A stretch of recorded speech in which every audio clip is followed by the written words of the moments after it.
அது பாரு. ஆமா, யாரோ ஒரு ஆளு.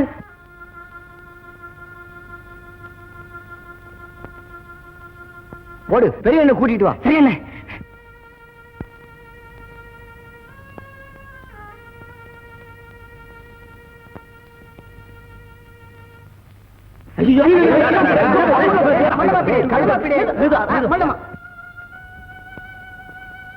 ஐயா, நீங்கள் யார்? நான் தமிழகத்தைச் சேர்ந்தவன், கம்பர் மகன். என் பெயர் அம்பிகாபதி. கம்பர் மகனா? அம்பிகாபதியா? ஐயா, என் அப்பாவை உங்களுக்கு தெரியுமா? கேள்விப்பட்டிருக்கிறோம். ஆமாம், தாங்கள் எங்கே புறப்பட்டீர்கள்? புஷ்பகத்தீவுக்கு. ஆமா, இந்த ஊரின் பெயர் என்ன? செண்பகத்தீவு. செண்பகத்தீவு, செண்பகத்தீவு. ஆமாம், தமிழகத்துக்கு வந்திருந்தாரே கலைவாணர் அர்ஜுனன், அவருடைய ஊரும் இதுதானே? அவரை இப்போது நான் பார்க்க முடியுமா? ஏன், என்ன? அவர் தெய்வமாகிவிட்டார். அதோ பாருங்கள்.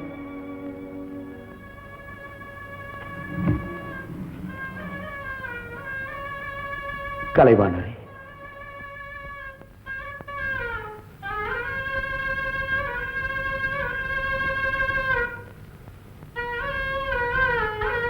நகைச்சுவை அரசரை, தாங்கள் கலைவாணரை நேரில் பார்த்திருக்கிறீர்களா? நான் மட்டுமல்ல, தமிழகமே நன்கு அறியும் அவரை. தனிப்பெரும் கலைஞர் அவர். சிரிக்க சிரிக்க பேசுவார், சிந்தனையை தூண்டுவார். கலையிலே பல புதுமைகளை கையாண்டார். மாபெரும் கருத்துக்களை பாமரர்களுக்கும் புரியும்படியாக எளிய நடையிலே எடுத்துச் சொல்வார். மக்களின் இதயங்களிலே குடியேறினார். பொன்னையும் புகழையும் சம்பாதித்தார். வாடிய முகங்களை கண்டபோதெல்லாம் வாரி வாரி வழங்கினார். கலைவாணர் இறக்கவில்லை. வள்ளல்கள் என்றுமே வாழ்கிறார்கள். கலைவாணர் அர்ஜுனன் உங்களை பற்றி அடிக்கடி சொல்வார். உங்களுக்கு ஏதாவது அபாயம் நேர்ந்துவிடக் கூடாதே என்று அஞ்சுவார். ஏன்? அரசுகுமாரிக்கும் தங்களுக்கும் ஏற்பட்ட காதல் அந்தப்புற வரை எட்டிவிட்டதாம். அதனால் தான் அல்லியை கூட தமிழகத்திலிருந்தே அனுப்பிவிட்டார்களாம்.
பொய்க்காலு குதிரைய சொன்னா.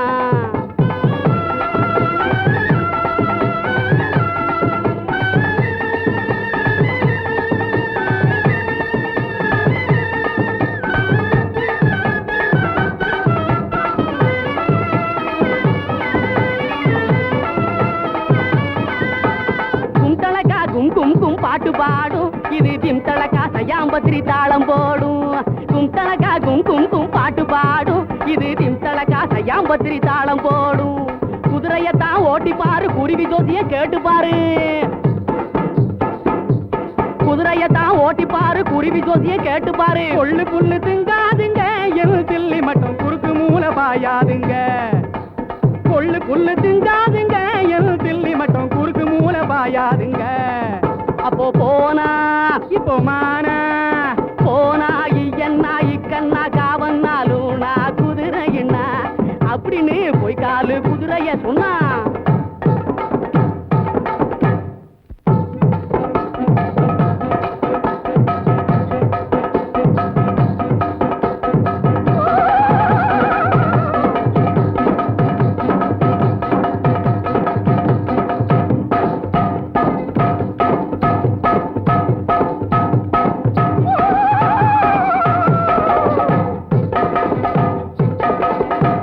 அமரா, விழாவுக்கு வர மறுத்தாயே, வராதிருந்தால் இதையெல்லாம் பார்த்து ரசித்திருக்க முடியுமா? தாங்கள் நாளை மாலை வரை எனக்காக காத்திருந்தேன். நான் அமராவதியை அழைத்துக் கொண்டு உங்களுடன் செண்பகத்தீவிற்கே வந்து விடுகிறேன். சரி ஐயா, உங்களுக்காக நான் காத்திருக்கிறேன். யாருக்கும் தெரியாமல் போய் வாருங்கள். வணக்கம். வணக்கம்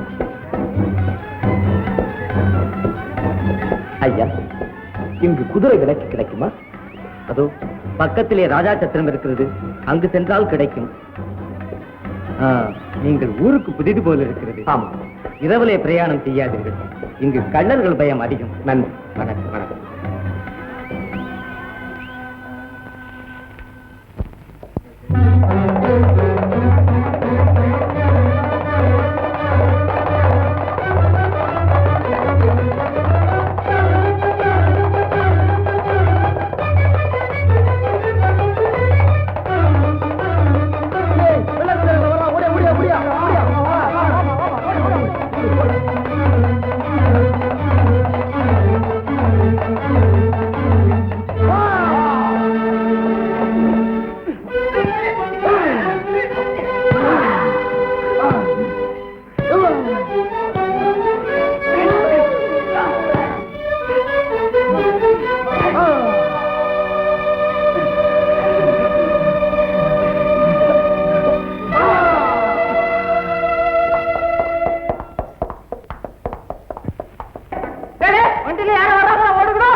யாரப்பா இவர்?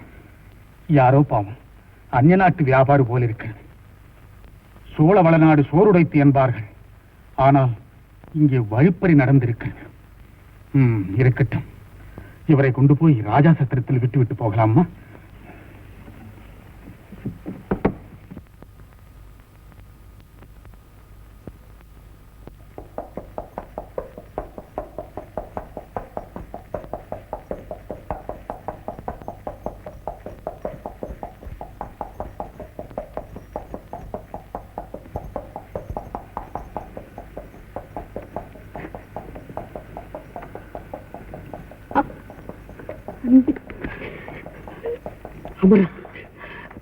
என்னம்மா அது? ஒன்றுமில்லையப்பா, மயக்கத்தில் உளறுகிறார். நாளை இரவு காளி கோயில் நந்தவனத்தில் காத்திருங்கள். கண்ணம்மாவிடம் செய்தேன்.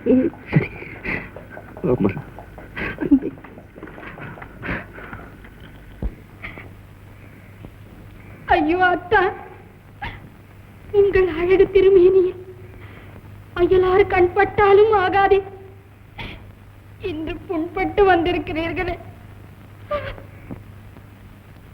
அத்தா, இன்றோடு உங்கள் இன்னலெல்லாம் தீர்ந்துவிடும். இன்றிரவு 2ஆம் ஜாமம் மணியடித்ததும் அந்த புறத்து தெற்கு மூலை வழியாக அமரா உங்களை வர சொல்லி இருக்கிறார்கள். நூலேனுடன் காத்திருப்பார்கள். அப்படியா?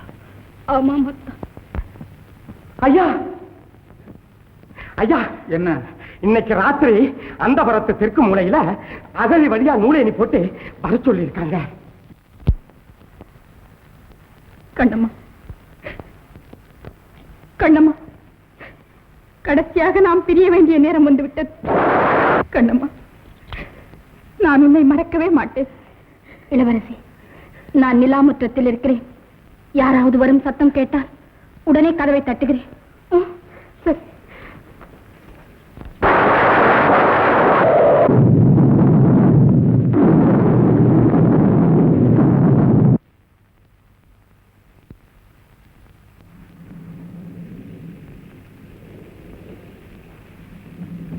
அன்பே அமரா அமரா அன்பே அமரா அமரா அமரா அமரா அமரா அன்பே அமரா அன்பே இனி ஒரு வினாடியும் நாம் இங்கு இருக்கக்கூடாது. எப்படியாவது செண்பக தீவிற்கு போய்விடுவோம் வா. ஆம், நானும் அதே முடிவுக்கு வந்து விட்டேன். சரி, யாரும் உன்னை அடையாளம் கண்டுகொள்ள முடியாதபடி உன் உடைகளை மாற்றிக்கொள்.